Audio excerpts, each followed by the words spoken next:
Welcome to Guide Guru. We hope this video helps. You start by securing a good base.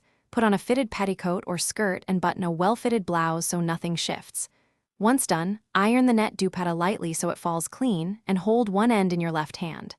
Tuck the plain end into the front waist, making small, neat tucks. Make 3 to 5 basic pleats at the center front, pin through the waistband to anchor.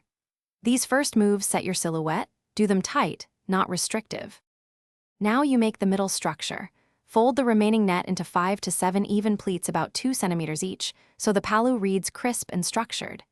Drape those pleats over your left shoulder and fasten behind the shoulder blade with 2 pins, pinned to fabric, not skin, to avoid discomfort. Meanwhile, refine the skirt pleats at the front, spacing them symmetrically before tucking them into the waistband.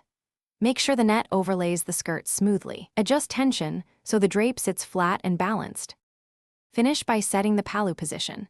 Let it fall to mid-calf for graceful lines, or shorter if you prefer mobility, and fasten with a decorative belt at the waist for both style and hold. Smooth the front and check symmetry. Make sure the hem is even left to right. For a polished look, add small floral or metallic pins where pleats meet the shoulder.